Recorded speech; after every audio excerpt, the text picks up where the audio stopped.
We've been wanting to come out here as far back as I can remember. This is kind of like a perfect example of what was traded on the Silk Road. Going over deserts and mountains, then imagine at the end you could still be plundered by barbarians. I have to keep reminding myself that this is China. This has been a hell of an adventure. I'm Jeff Hutchens, and I'm a photographer. I'm Peter Hutchens, and I'm a filmmaker. We grew up in China, and now we're going back. To capture China in its moment of change. And there's only one way to do that. To get lost.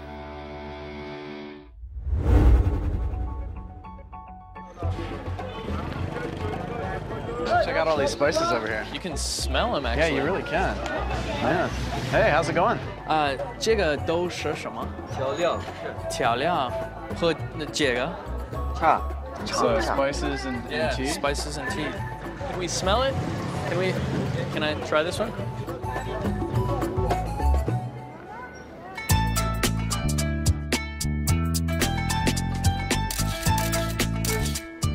Pete and I are here on a mission.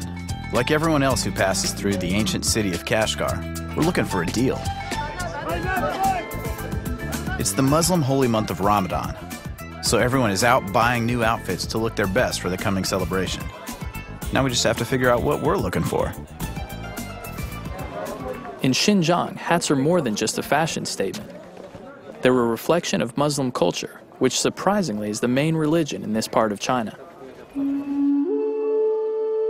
A man's forehead must touch the ground when he prays, and you can't do that with a brimmed hat.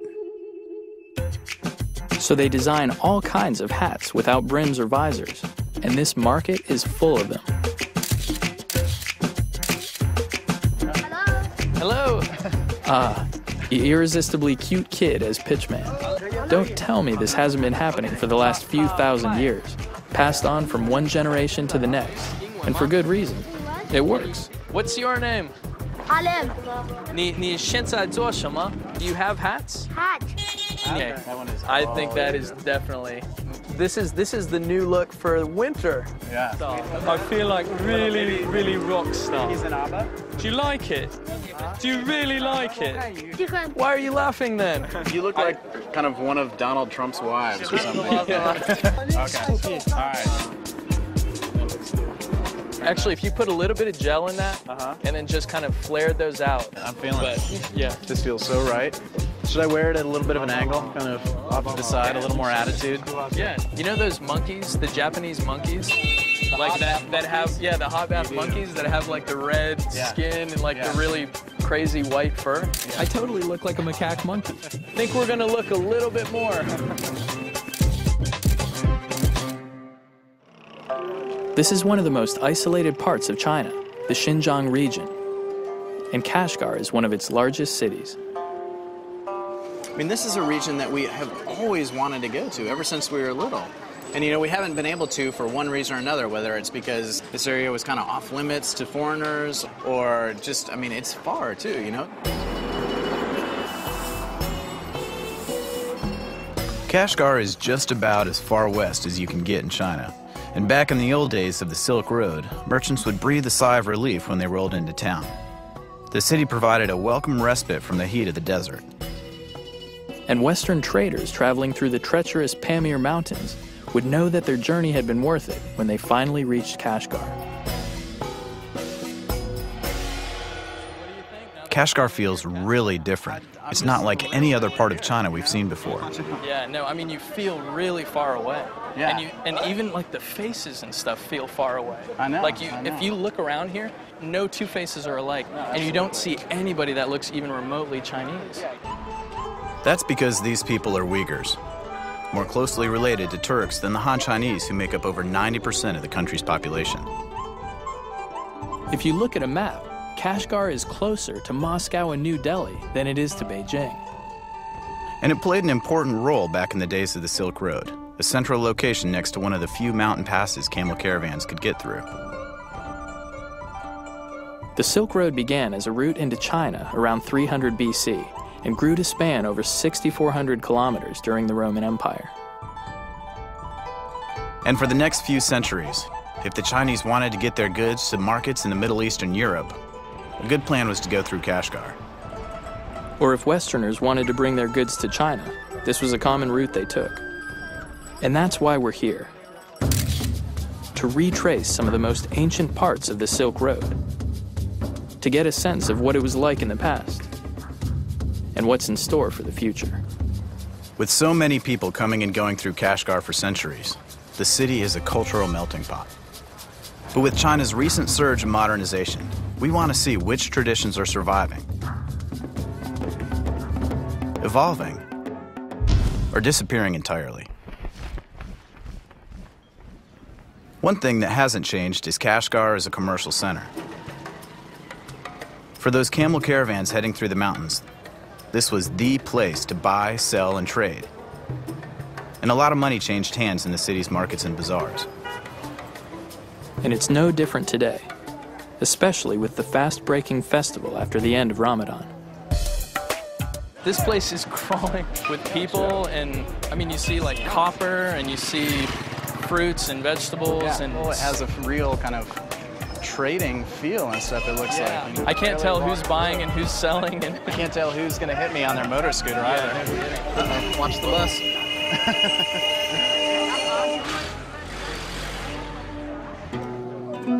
The Xinjiang region is kind of like a Chinese version of the Wild West.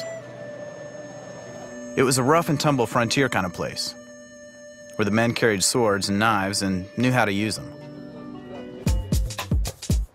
as our search for the perfect hat continues, we finally find a couple that might work. I think we've found our hats. Now to close the deal. 你会说中文? Can you speak Chinese or English? Well, that didn't go as planned. Pete and I speak some Mandarin Chinese that we learned as kids living in China, but neither of us speak the local language Uyghur, so we're stuck. But not for long. I speak English. Can I help you? We meet Ali, a local guide who offers us some much-needed help with the Uyghur language. My name is Ali. Ali, I'm Jeff. Yeah, nice to meet you, Jeff. Can you help us find a hat? We've tried on a few, but we haven't found... Here's the one, very traditional, you know? Okay. Yeah, please try. Cool. Okay. Ali is the kind of man who'd have earned a good living in the earliest days of the Silk Road. A man who spoke other languages and acted as a fixer for people passing through. Let's call it title hat. Back then, it was traders and merchants. Today, a couple of American photographers looking for hats. I think it's good size. What do you think? I think you look good. You look like a Uyghur man. Yeah. So what else is there to see in Kashgar? For example, like hats, you mean? Hats? It turns out Ali learned his English watching films. But like many of the people that have lived here for generations, he's Uyghur, and he knows the culture and heritage of Kashgar inside and out. Is there any chance that you could take us around and kind of translate? My pleasure, my pleasure. Yeah. Okay. So we've got ourselves a guide for the next few days. According to Ali, Uyghur men have always been the kind of guys you don't want to mess with. And it's still true today. This is Yangsar town, which is the most famous and the best place for Uyghur handmade knives. How important are the knives to Uyghur culture? Are they? So you see, the Uyghur knives is like regarded the symbol of Uyghur man's manhood. Oh, so the bigger your knife, the more of a man you are? Yeah. So if you I think that ask... transcends a few cultures. Okay, thank you. So for example, if you want to use a knife and ask a knife from a Uyghur man, if he says, "Oh, I'm sorry, I don't have knife," which is very bad reputation for that person, you know? Yeah. So if we want to be considered a man here, we need to get ourselves a knife, is that right? Right, no problem. Okay. Yeah. All right. Here. And where better to get a knife than a knife factory? Ali tells us this one has been in the same family for generations.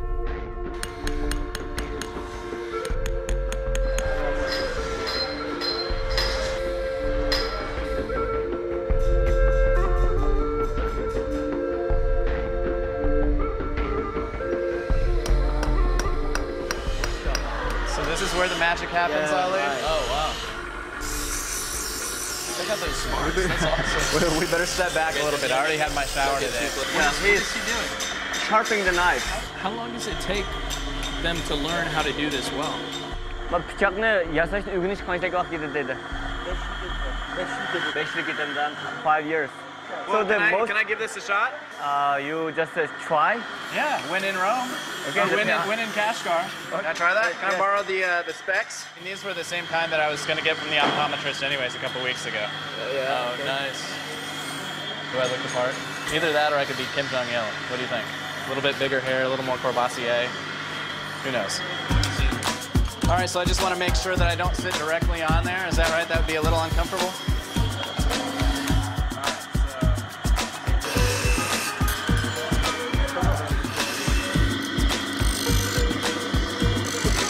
Jeff, you'll always have a job here in Yengusar. I guess so. If this whole photography thing doesn't work out, then maybe this is the way to go.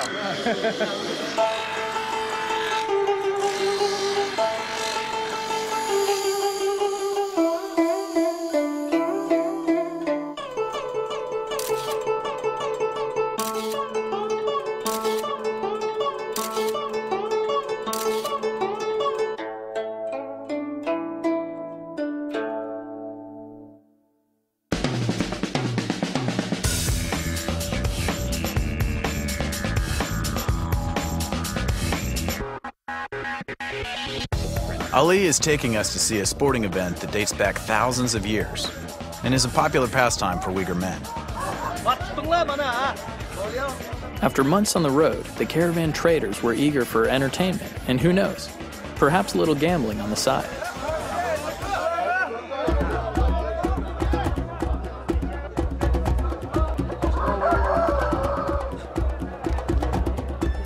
Do all Uyghur men take part in this? When we celebrate our a New Year festival. So there's no problem with religion or? Actually, it is Islamic religion. It is forbidden. Yeah, it is forbidden. Yes, you know that let the animals, any animal, let the animals fight each other. It's very tough to watch.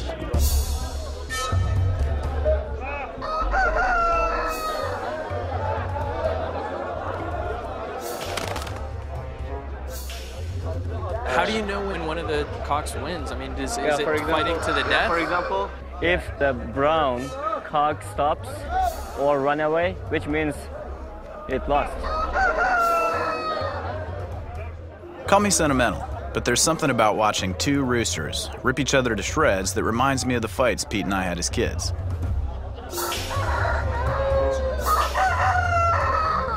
Full of screeching and fury, but basically kind of pointless. And like the brown bird in this fight, I was the one that ended up bloody for no good reason. I think I may have seen enough. You guys want to head out? Yeah. Having shown us the rougher side of Uyghur life, Ali wants us to check out a more civilized part of his culture. And we're happy to move on.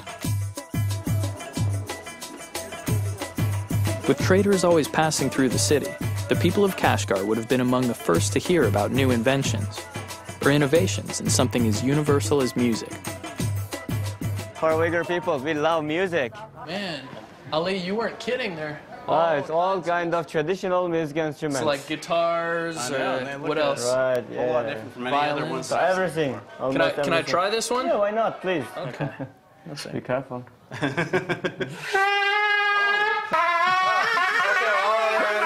Stop. Oh, jeez. I think you just killed a few small animals with that. You said we could try that. So where do you make these all? Oh, do you want to see the workshop? Okay, let's go together.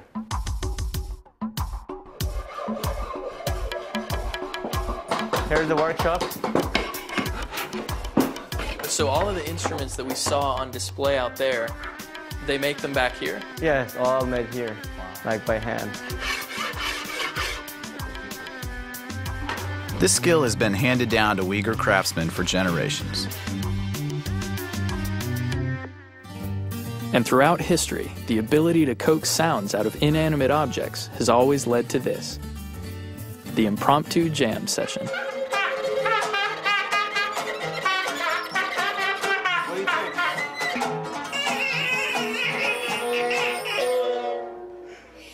Yeah, I thought that was what I was missing too. Yeah, it's just right up there.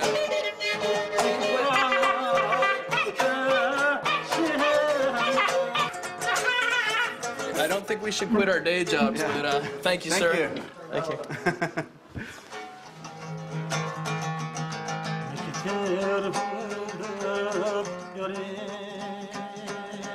Ali has errands to run, so we're left on our own to find something to eat. And one of the great things about being in China is the variety of foods to choose from. After all, this is a country known since ancient times for noodles, a whole range of spices, and distilled alcohol. We find a restaurant that looks promising.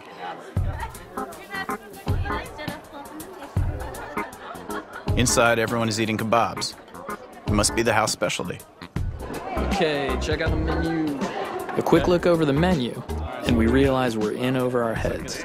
We have a whole lot of Chinese characters and Uyghur. Really? Yeah. No English. No pictures even. Should we just order up the house specialty? Yeah, I guess. I mean, if they have something. I ask her what the house specialty is. She points. I don't even know. Yeah, okay. 可以，可以。好吃吗？好的。Okay.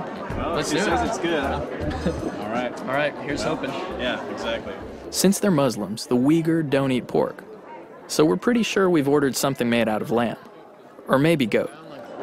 All the stuff that's been coming by looks so good. Lamb skewers and something else. I mean, it looks great. All right, here she comes. Oh, yes. Looking good. Finally, our food arrives.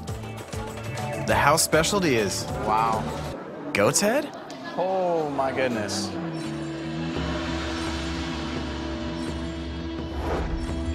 We're on our way to meet the Kyrgyz people, who live in the Pamir Mountains, sometimes called the roof of the world.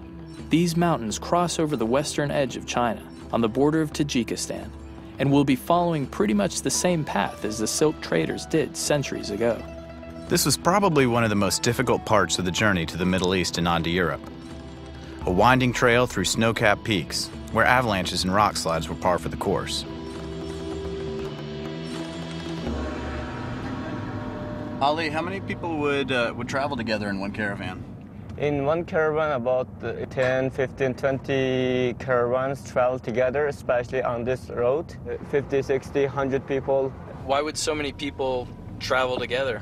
Because on this road, especially on the pass, you know, the Kunlun Pass, many bandits. Really? Are there any left today? Oh, no.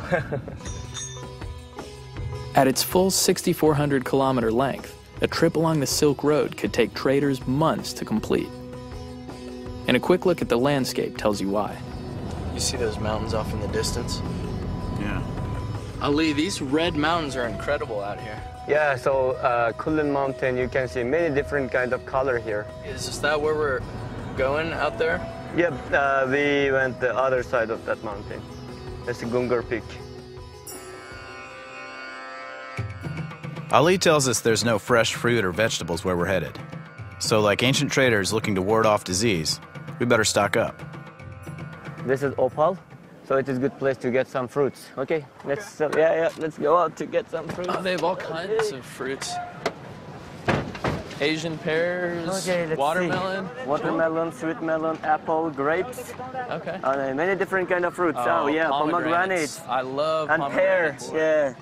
Man, this stuff looks good. Like, pretty much everything seems to be in season here, doesn't it? Yeah. Okay, so you like pomegranates, you said, right? Yeah, I love Okay, pomegranates. yeah. So And what's the one behind it? Yeah, it is sweet melon from Kashgar. Very Okay, famous. Let's do it. Well, let's grab a couple Yeah. of pomegranates and melon and then hit the road again. Okay. Hey, Pete, think fast. I'm not a rugby player. Yeah, I'm going long, over the shoulder.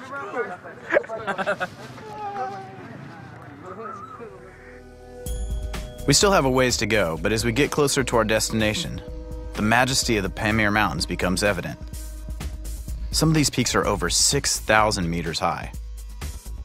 4 hours later, we reach our destination, a small Kyrgyz settlement of yurts near Lake Karakul, where people have been living pretty much the same way for the last 1,000 years. Ooh, it's cold. Assalamu alaikum. Qanday ahvolinglar? Yaxshimisiz? Havalar yaxshi, balchig'imiz. I hope it's warmer in there. Thank you. Yurt, sweet yurt. Pete, I stayed in one of these in Mongolia. You're gonna love it. Oh, cool. Great. Oh, very cool. Okay. So it's all wool along the sides? So very traditional Kyrgyz yurt. Some of these guys have opted for concrete. Traditional yurts are made out of sheep and camel wool. The interiors are bigger than you'd expect. And I'm glad to see there's a stove. Where do you sleep, though? I don't see any You beds. pull the mats down from over there, Yeah, lay them on the ground, and, and you're out. On yeah. this floor? Yeah, right. Seems a little hard. Yes, it is, but good experience. Okay, I'm gonna need a lot of mats. Okay. Well, let's get out. Let's bring everything in from the car. Okay, yeah, that's it. Yeah, this is gonna be nice. I think I can handle this. Yes, I think so. Thank you. When they hear that we're both photographers, they insist on taking us to a scenic location to photograph a skill they're well known for: horse riding. We weren't quite sure what they had in mind. Then all of a sudden, they're off, whooping and hollering.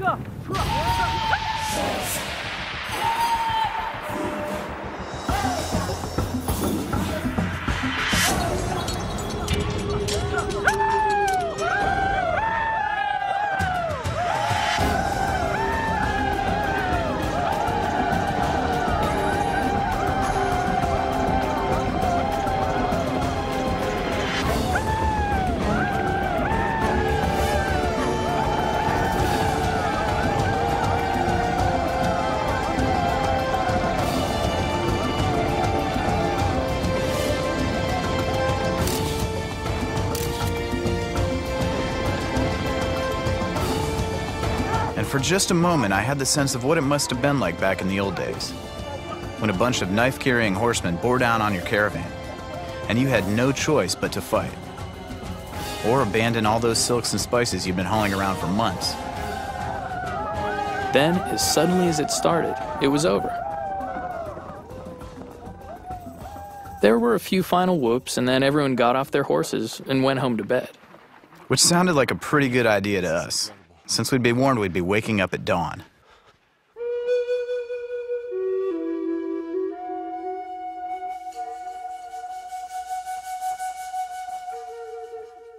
How quickly the time flies when you're sleeping on a cold floor. And they were not kidding about this dawn thing. It's time to get up. Yeah, please. Peter and Jeff. Yeah, time to get up, guys. Yeah, otherwise you are missing the beautiful scenery of the Mustagata and the sunrise.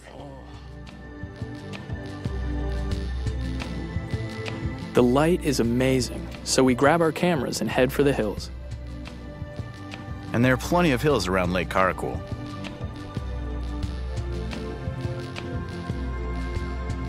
Thanks. Man. Oh, wow.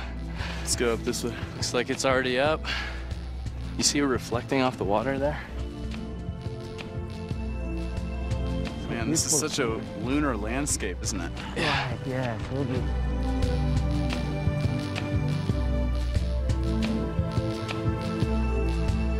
It was this rugged environment that shaped the culture of the Kyrgyz people, a nomadic group who relied on their animals, always looking for new scraps of pasture land for their goats, sheep, and horses.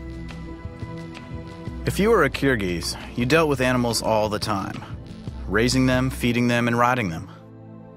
And just like a cowboy, these animal herders had to be expert horsemen. And just like our cowboys invented games for themselves, like bull riding and lassoing cows, the Kyrgyz play a goat game founded many centuries ago. All right, guys, would you like to join? Yeah, let's, okay. Can we hop on a horse? Yes, no problem, please. They will help you, okay. Neither of us are expert riders, though one of us might be just a little bit better in the saddle than the other. Or maybe they sensed Jeff's fear because we suddenly realized that we won't be riding alone. So this is basically polo with a headless goat? Okay, 2 teams, 1 headless goat, and a goal marker. First team to get the goat to the goal wins. Got it. Yeah. Let's do this. Yeah, brother against Okay. brother. All right. Toast. I don't think so. You guys are gonna get worked. No, I just learned how to say we're gonna win in Kyrgyz. What's that? Utok! And we're off. Oh, here we come, here we come. Oh, he's got it between his legs. I hope he's on my team. You can see where this game is a great way to practice your skills as a horseman. Kyrgyz men get to see who's the strongest and most skilled rider. It's both a game and a centuries-old test of manhood. It looks like Team A is doing really well off the tracks. Go, Chua, get him. The score, 0-0, here at Pamir Stadium.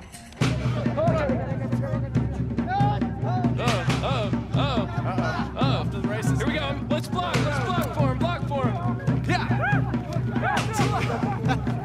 Every once in a while, something seems to be happening, but I have no idea what, or if it's good for my team.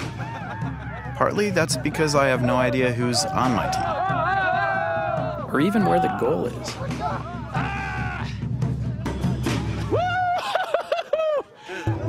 I'm not giving it up. Finally, probably out of pity, they let me and Pete grab a leg, and we start pulling on it. There's probably some super slick goat game move that I could use at this point, but since I don't know any, I just keep pulling on my little bit of goat leg. Come on! Never! This is for all the times you beat me up. Yeah! Woo! Woo! Utok! What just happened there? I think we won. This is the only place that I will ever play headless goat polo. Yeah, I'm not gonna, you can't just take it anywhere. I'm just wondering if I get the game ball when this is all over. Utok! Utok! Utok!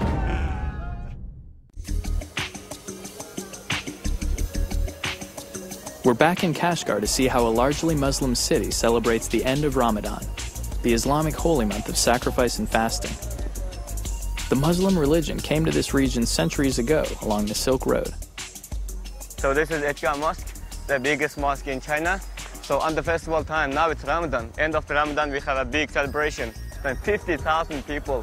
50,000 people here? In this square? Yeah, right. Wow. I'll have to see that to believe it. Right. Wow. Yeah. It's amazing.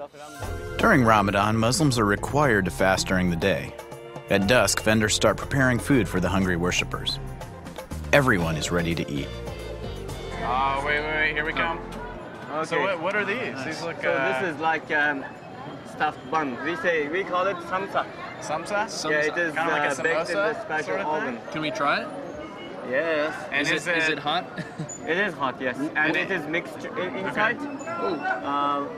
Beef, Way too hot. onion, and the fat mixture. Smells good. Yeah. Yes. Tastes Smells good. like a shepherd's pie Oh, sort really? of thing. Wow. That's You really like good. it? Yeah. We decide to call it a night. Tomorrow is the end of Ramadan, and from what Ali tells us, it starts really early. Before the sun is even up, the crowds begin to gather. By mid-afternoon, the square is packed. We never knew China had such an active Muslim population. Officially, the Chinese regime discourages the practice of religion, any religion. But after a number of attempts to wean the Uyghur away from Islam, Xinjiang Muslims continue to find ways to practice their faith.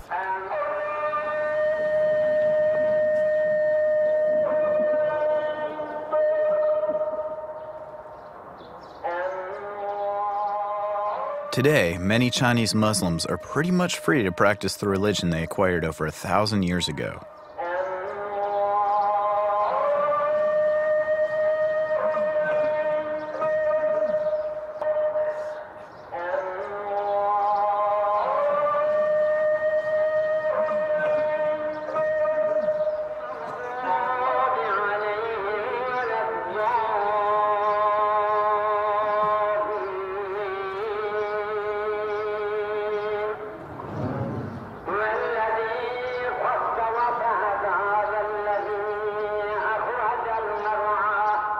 And when the prayers are finished and Ramadan's officially over, it's time to have some fun.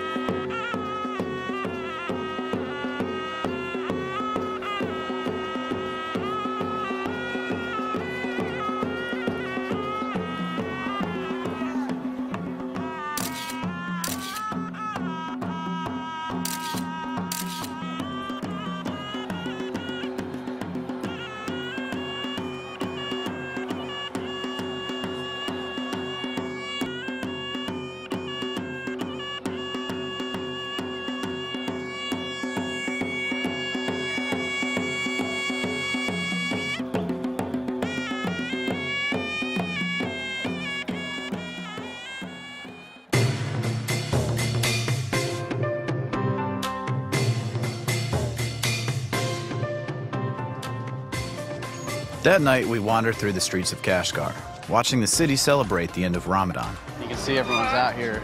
We'll be leaving for our next stop along the Silk Road in the morning. So this is our last chance to see the city at night.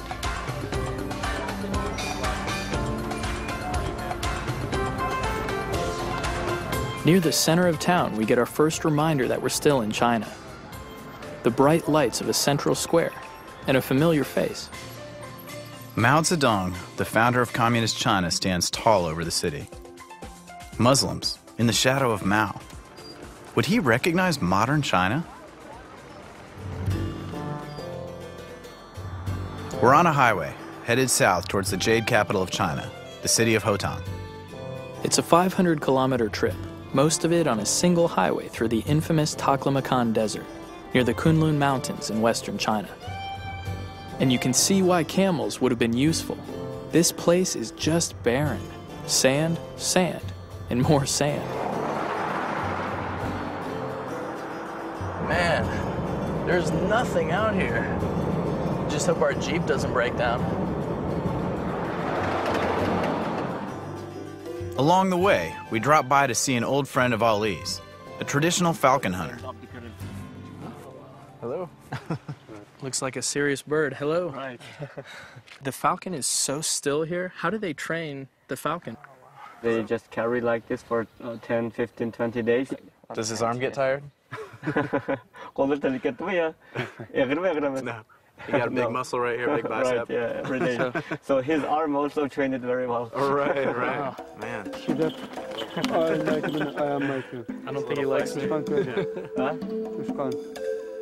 Actually, when you think about it, hunting down a rabbit with a bow, an arrow, or a rock is probably a pretty time-consuming business. So if you can train a falcon to do it for you, why not? Is he looking around for something? Yeah, maybe the rabbit. Oh, go, go, go, rabbit, go, go, go!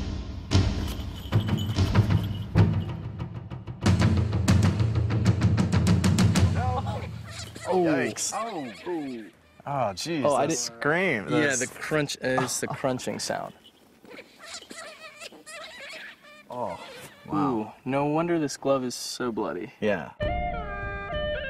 Falcon hunting once provided wild game to locals. There we go. Oh, wow. Then guns and traps came along. And today there are only a handful of falcon hunters left in these parts. Keeping the practice alive, but just barely. But one part of Xinjiang's culture that's still very much alive is jade hunting, which the Chinese have been doing since the beginning of their history. And you can still make money at it. So we decided to do a little jade prospecting ourselves, in a riverbed outside the city of Hotan. We've been told that jade is harder than other stones, and rather than the green color that some might expect, it should be white, like sheep's fat. And supposedly it's just lying around here, hanging out with all the other river pebbles. That one's not bad. Let's see.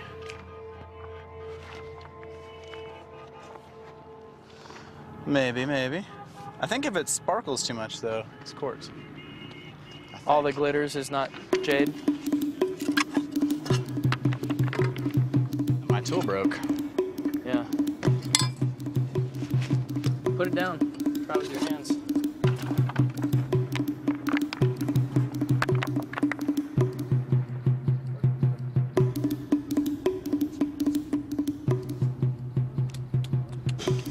We take a couple of nice-looking stones to someone a little more experienced than we are. And it turns out, they're stones. It's a whole lot of nothing. He shows us what a real piece of jade looks like. Oh, that's what we should be looking for. Oh, okay. Tashimawa. Tashimawa. Well, all right, Tashimawa, which means closer to the water, you moron. Why didn't you say so earlier? Hey, check this out. What is it? There's like 3 or 4 little white ones. Yes. We are in business. Okay, this one. No way. Do you think that could be I was jade? just kidding, but holy cow. Mine's nice and translucent. Yours is like white, like sheep fat. White as sheep fat, absolutely. That's the mark of good Hotan jade. Look at that. Yeah. And I have no idea if this is actually jade or not, but I think it's the best shot we've had all day. Yeah, let's hit the market. All right, let's do it. Oh, yeah. What are you going to do with your half of the million? Oh, man, I don't even know. I know first thing is I'm going to buy me a new hoe.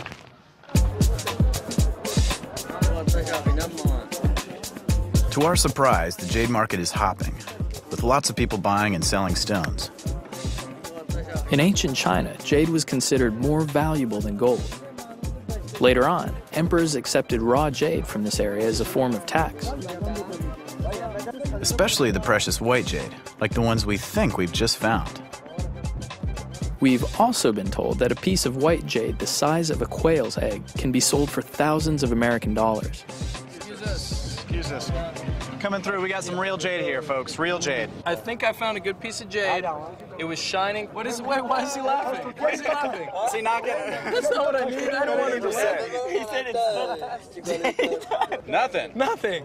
What should I do with it? The jade trader's answer is crushing. He tells us we brought him a couple of common river pebbles. You give this to that person with some money for service to throw out. We have to pay you to take the stone. Yeah, right. They're laughing. Okay. All right, we're out of here. We better go back to the river. Following our misadventure in the jade trade, we decided to check out another source of wealth in the ancient world, textiles.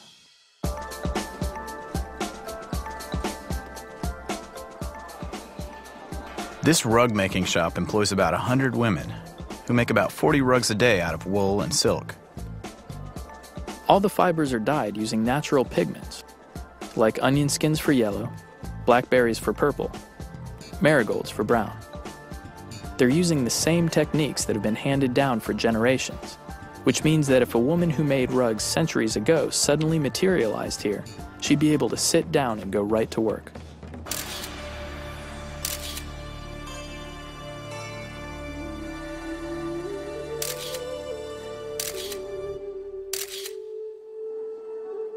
We'd love to buy a rug, but we're traveling light.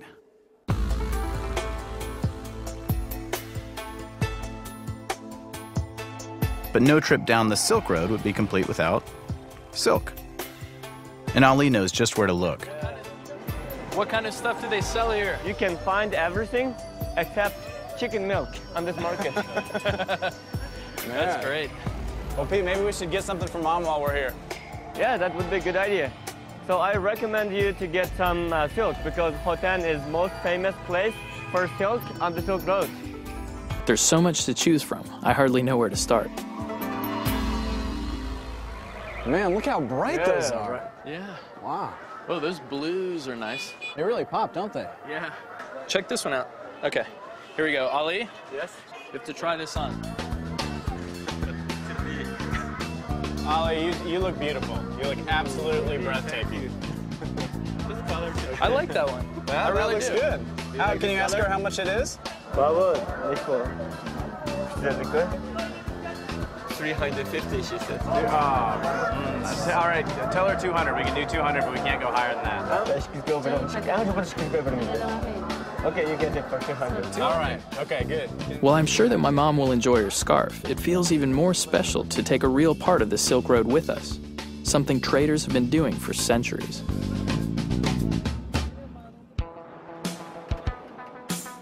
We've said goodbye to Ali, and we're headed for the final leg of our journey along the Silk Road through the Taklamakan Desert, which is looking more and more inhospitable by the minute. Imagine trying to cross this like 500 years ago on the Silk Road. Jeez, that sounds like a nightmare. I think if we really want to know what the Silk Road's all about, we got to ditch the 4x4 and hop onto a couple camels.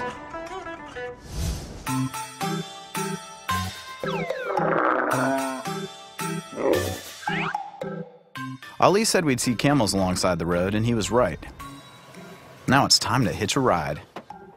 Oh, look at these guys. This is a motley crew. Once again, the fact that we don't speak Uyghur poses a problem. But eventually, we get him to come down from his price of 300 yuan. Final offer, 150. 150. It's okay? It's okay? Yes. We're loaded up and ready to go. Neither of us has spent that much time around camels, but we're well aware of their reputation for being a bit cantankerous. I love this guy's fro. Can I touch him? Is he gonna react? Whoa. Very testy. Jeff, my guy has a bit of foam coming out of the mouth. Is that a problem? Okay. Being on top of a camel when he's getting to his feet is a little like riding a roller coaster. Whoa! No way! Your guy's quite the chewer, Jeff. I know. And his hump's a little loose. Look at this. Hair, beautiful hair. The camel's gait is slow and steady with little roll. It's certainly not the most comfortable way to travel. Look at this. Look at those shadows. Yeah. Pete, you know the name? Taklamakan Desert means desert that you go in and never come out of, right? Maybe that's why they have the local legend. The one about the beautiful woman in the desert who lures sleeping men away to their doom. Hey, that sounds like a pretty good way to go, though. So, we're going in. Who knows if we'll come out?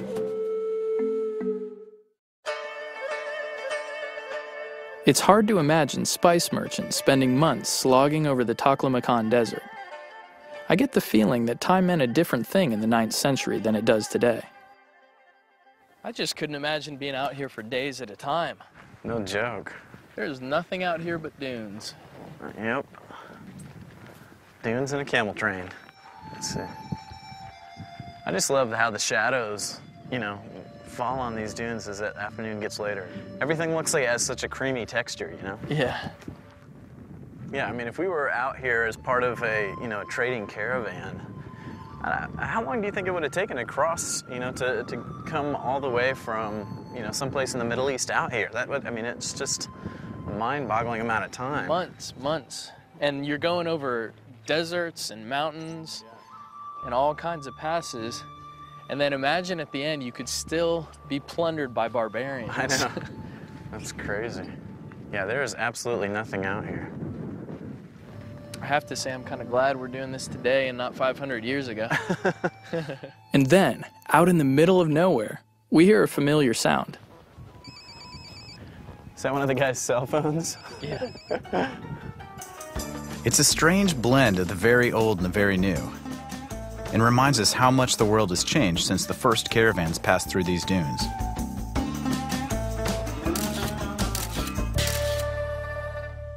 As the shadows start to lengthen and the sun gets lower on the horizon, we get ready to call it a day. We find just the right place to set up camp.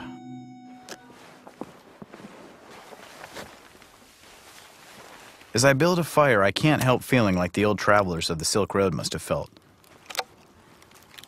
A little saddle sore, but struck by the incredible scenery around me.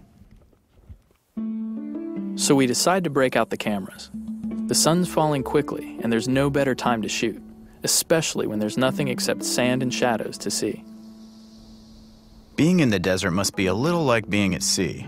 Everywhere you look, you see the same thing. And even though I know we are just dozens of kilometers from the highway, the sense of being lost in a vast nothingness is pretty powerful.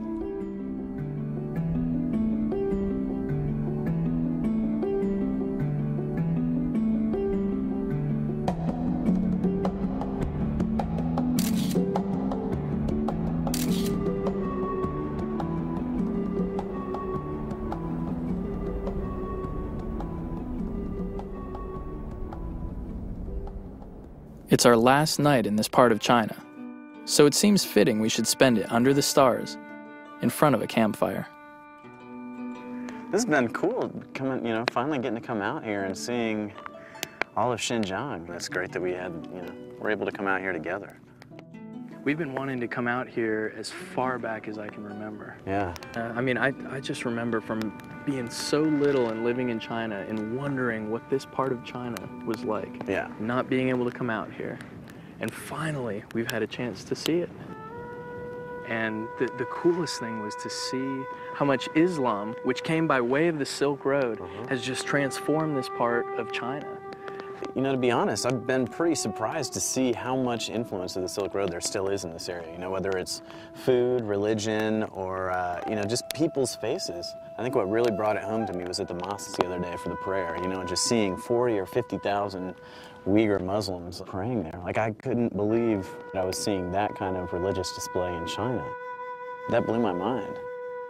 And that's a total holdover from, the Silk Road having come through here. And not only there, but when we went up into the mountains and saw the Kyrgyz nomads, and we stayed in the yurts, and we played the headless goat game, whatever that's called. I mean, no one's gonna believe that we threw around the body of a headless goat on horseback. I mean, you can't dream that stuff up. Yeah. And it's not Chinese, it came from another place. And it's left over from the Silk Road, which passed right through here. Yeah. I mean, you can really tell. I think the people in this area had to be so strong to survive. Yeah. And so they've got this very unique feel to them. And I hope it's not our last time. Yeah, this has been a hell of an adventure. So as we say goodbye to the Silk Road, I wonder what the ancient traders would think of things like cell phones, computers, and overnight shipping. Or what they would think of modern China and the incredible changes that are happening here. So much has changed. But still, so much is the same. And on this trip, we're getting to see it all.